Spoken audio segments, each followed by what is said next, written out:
मौलाया सल्लि वसल्लिम दाइमन अबदा अला हबीबिका खैरिल खल्क़ि कुल्लिहिम या रब्बी बिल मुस्तफा बल्लिग मक़ासिदना वग़फ़िर लना मा मदा या वासिअल करम। अल्लाह तबारक व तआला की हम्द व सना उसके प्यारे महबूब जाने कौनैन रहमतुल हज़ूर रहमतुल लिल आलमीन ख़ातमुन नबिय्यीन सल्लल्लाहु अलैहि वसल्लम की खिदमत आली अक़दस में हज़रत पाक पढ़ने की सआदत हासिल की। महबूब अलैहिस्सलाम ने इरशाद फरमाया, तुम अपनी महफिलों को मुझ पर दुरूद पाक पढ़कर आरास्ता किया करो, मुझ पर दुरूद पाक पढ़कर सजाया करो कि तुम्हारा मुझ पर दुरूद पढ़ना क़यामत के दिन तुम्हारे लिए नूर होगा।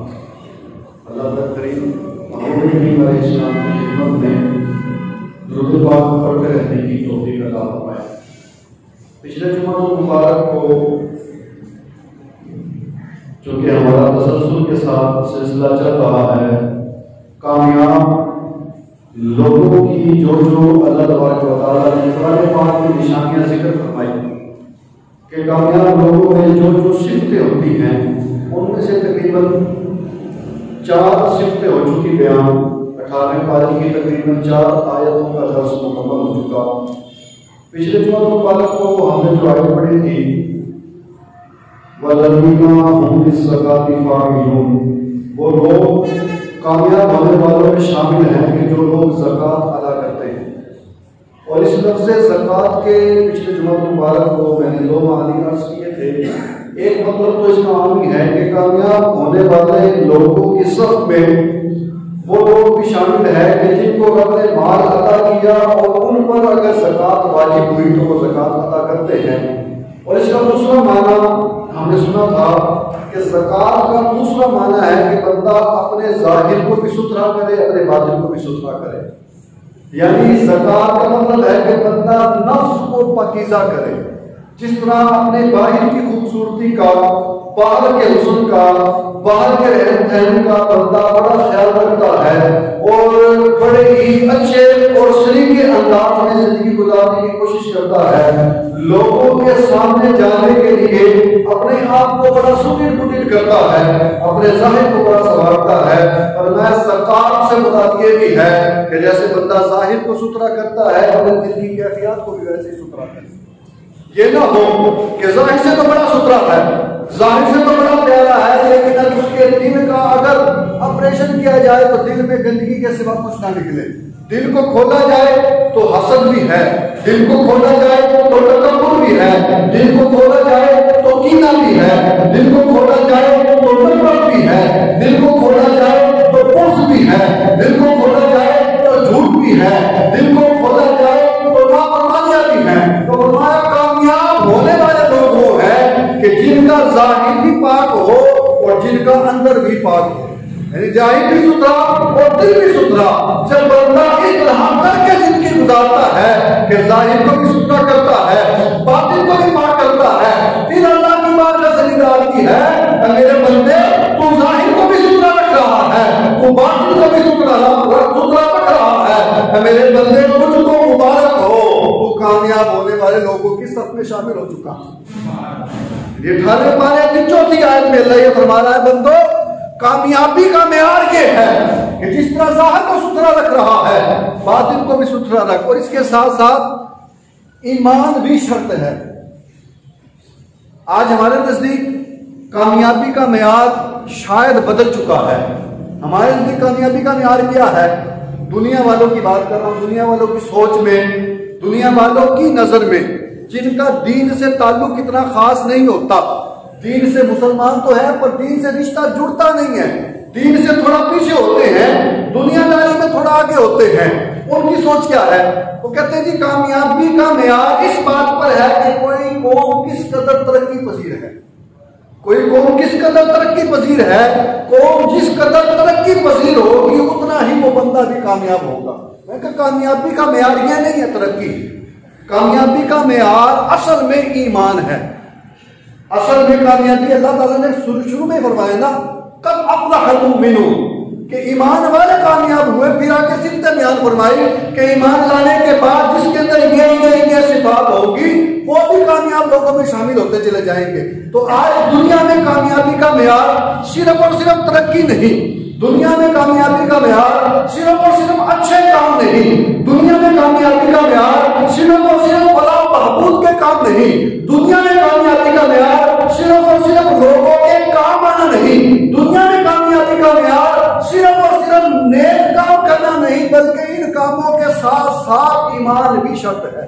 मिसाल के तौर पर कोई बंदा ईमान वाला नहीं, ईमान से उसका ताल्लुक नहीं, वो नेक अमाल करता है, अपनी नजर में गरीबों की मदद करता है, अपनी नजर में अल्लाह की राह में सदका करता है, अपने तौर पर मजलूमों की मदद करता है, अपने तौर पर गरीबों तंगदस्त हालों की तंगदस्तियों को दूर करता है, अपने तौर पर लोगों के लिए नेकी के काम करता है, अपने तौर पर कोई हॉस्पिटल बना दिया और वहां गरीबों का इलाज मुफ्त करवा दिया, अपने तौर पर किसी बेवा की बच्चियों की शादी करवा दी, मगर इस बंदे का ईमान से ताल्लुक नहीं है।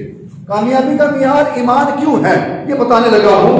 अपने तौर पर अच्छे काम कर रहा है, अपने तौर पर फलाह महबूद वाले काम कर रहा है, जिसको ये कहा जा सकता है कि इंसानियत के नाते ये काम अच्छे हैं, इंसानियत के नाते ये काम करने चाहिए, अच्छे काम भी करता है, लोगों की मदद भी करता है, गरीबों की मदद भी करता है, तंगदस्तियों को भी दूर करता है, परेशानियों को भी दूर करता है, हॉस्पिटल भी बना बनाकर लोगों का फ्री इलाज करता है, लेकिन इसको कामयाब नहीं कहा जाएगा जब तक साथ में ईमान नहीं जुड़ जाता।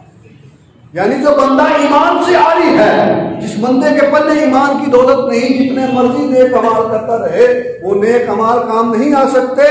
जब तक नेक अमाल के साथ ईमान नहीं जुड़ेगा तब तक नेक अमाल का फायदा नहीं। तो अल्लाह तबारक व तआला फरमाता है ईमान वाले कामयाब हुए। ईमान वालों की सिफात बयान की कि ईमान वालों की सिफात में वो लोग भी शामिल हैं कि जो अपनी नमाजों में गिड़गिड़ाते हैं, मतलब अपनी नमाजों की पाबंदी करते हैं, वो लोग भी शामिल हैं जो फजूल बातों से खुद को बचाते हैं, और फरमाया वो लोग भी शामिल हैं जो ज़ाहिर को भी सुथरा रखते हैं और बातिन को भी सुथरा रखते हैं। अल्लाह तबारक व तआला ने कुरान पाक में इरशाद फरमाया, अल्लाह की सिफत है हकीम। हकीम का मतलब होता है हिकमत वाला, और इस चीज का मुसलमानों को यकीन है कि उस हकीम का कोई भी काम हिकमत से खाली नहीं। वो ऐसा हकीम है कि उस हकीम का कोई भी काम हिकमत से खाली नहीं। अल्लाह तबारक व तआला ने सूरह 29वां पारा है, अल्लाह फरमाता है अल्लज़ी खलक़ल मौता वल हयाता लियब्लुवकुम अय्युकुम अहसनु अमला। ये बात तयशुदा है कि अल्लाह हकीम, उसका हर काम हिकमत वाला।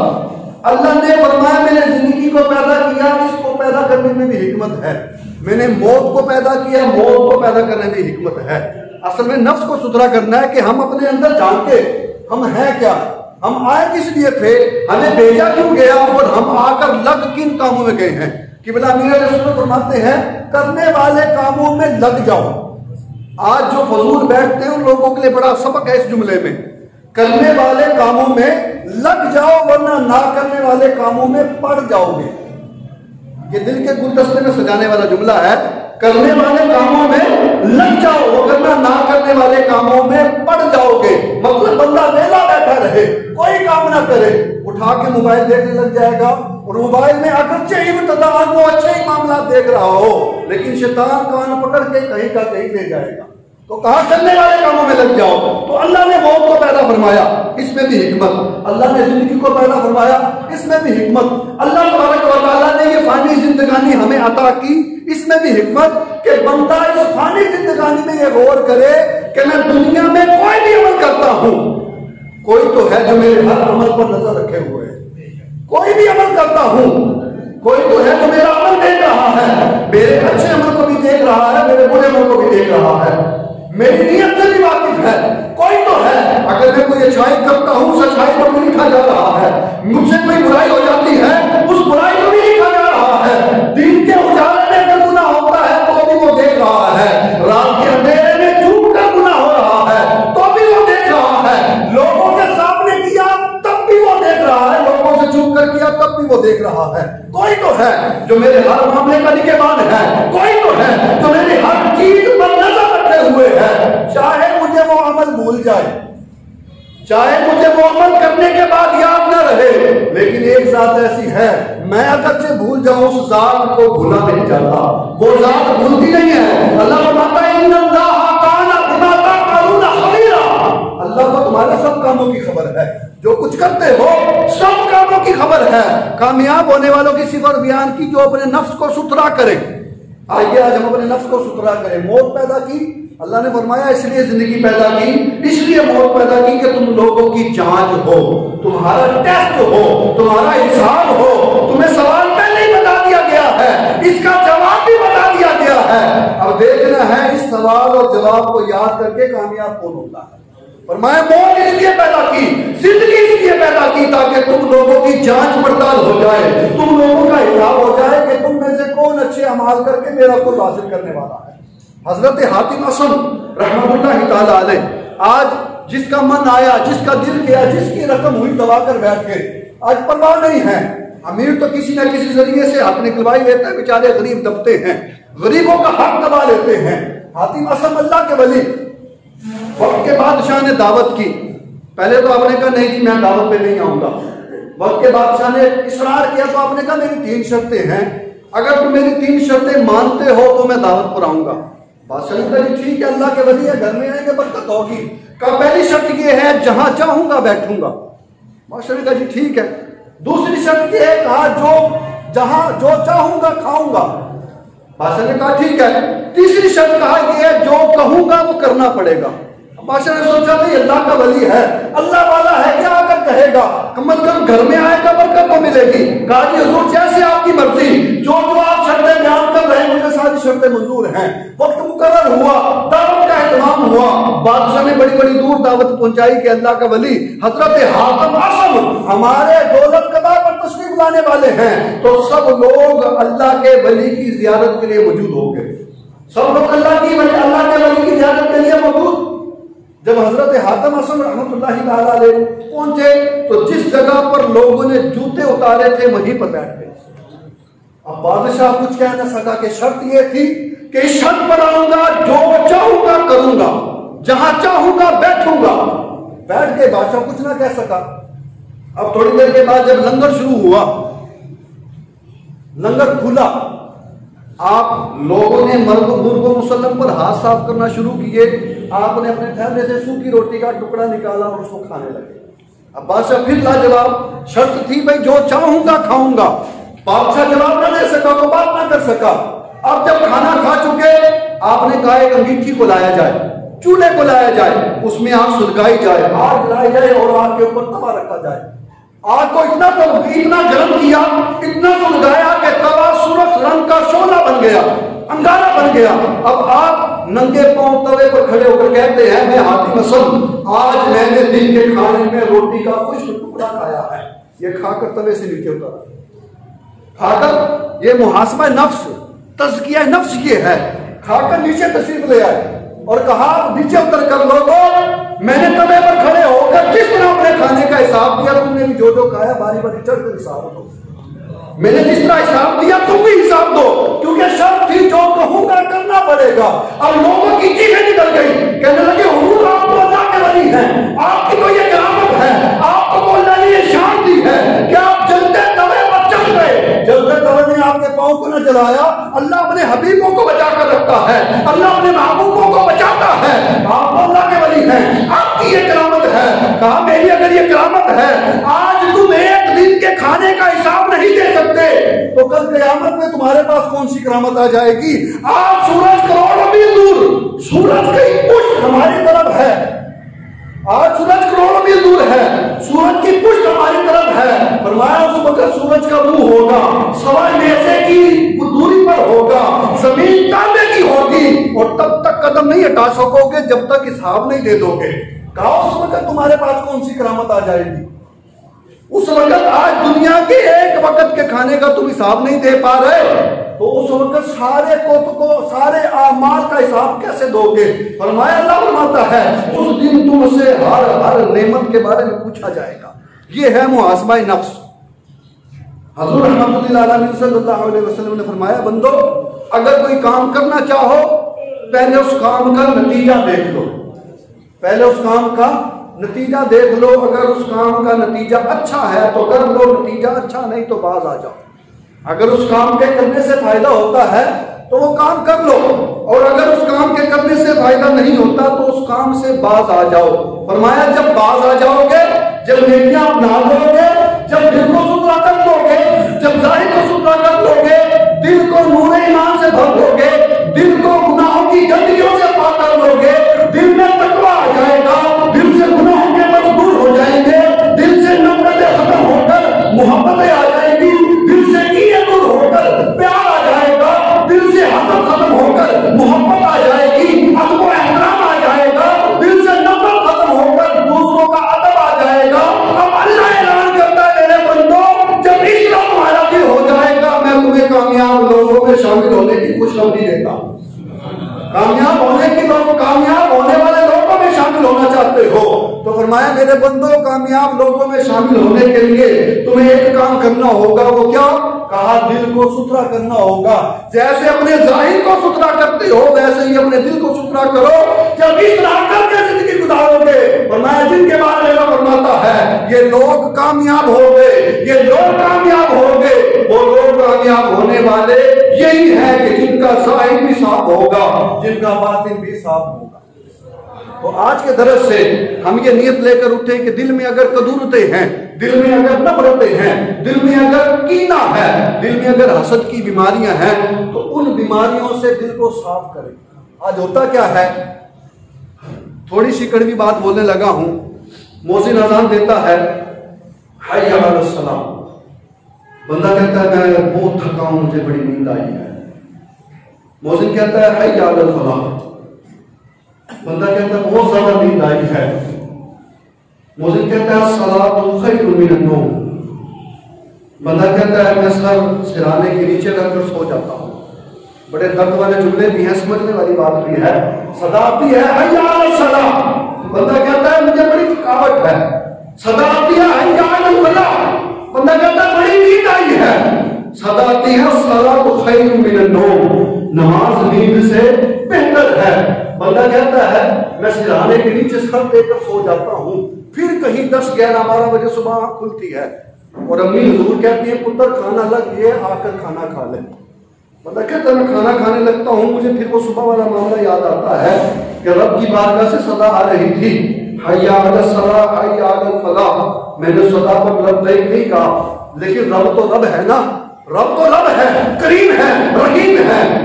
रब ने कहा रब खाना नहीं छीनता, रब दुनिया में तुम्हें तलतफ नहीं करता, रब तुम्हारी खुशियों का नहीं छीनता।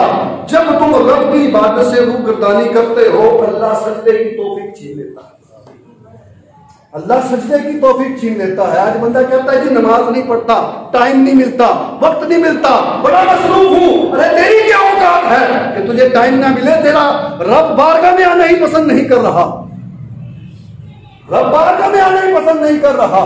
मैंने कुछ पहले भी मिसाल दी कि हम अपने घर में उसी मेहमान को बुलाते हैं जिससे प्यार हो, जिसको पसंद करते हो। तो क्या रब अपने घर में जिसको बुलाता है, रब को वो प्यारा नहीं होगा?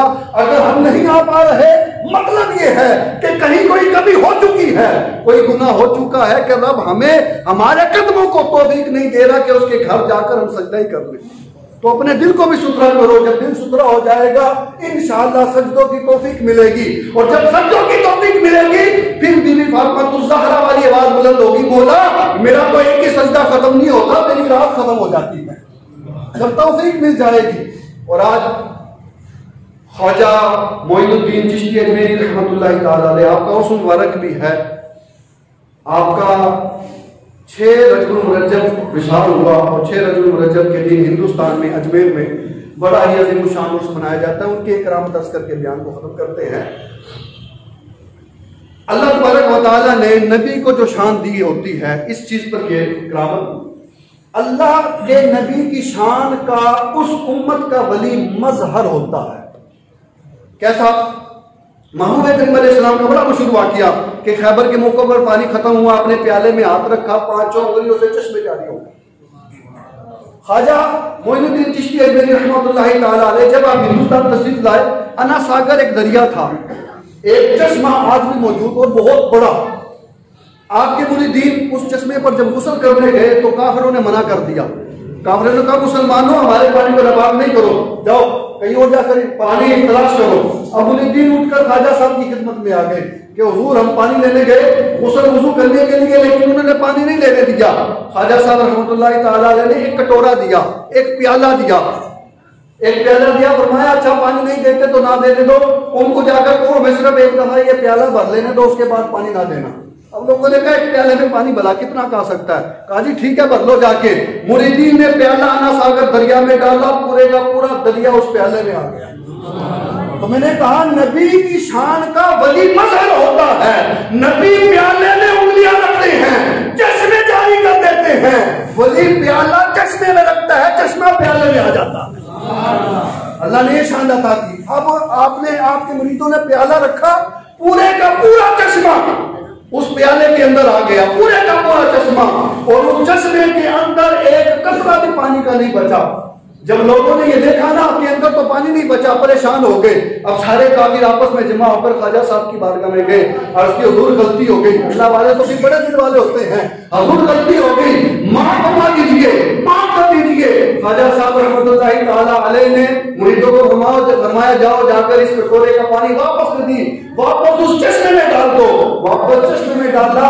आज तकरीबन 850 साल गुजर चुके हैं, 850 साल गुजर चुके हैं, आज तक अना सागर कभी दोबारा खुश्क नहीं हुआ, आज तक कभी खुश्क नहीं हुआ। इसलिए कहा अल्लाह वाले, अल्लाह अल्लाह करने से अल्लाह नहीं मिलता, अल्लाह वाले हैं जो अल्लाह से मिला देते हैं। एक अल्लाह वालों से लग जाओ, दूसरा अपने नफ्स को सुथरा करो। नफ्स को सुथरा करने के लिए बेहतरीन जरिया ये है कि किसी अच्छे की सोहबत को अपना लो। सफेद दिल होता है, गुलाब के फूल में रख दें तो कुछ दिन में वो गुलाबी हो जाता है,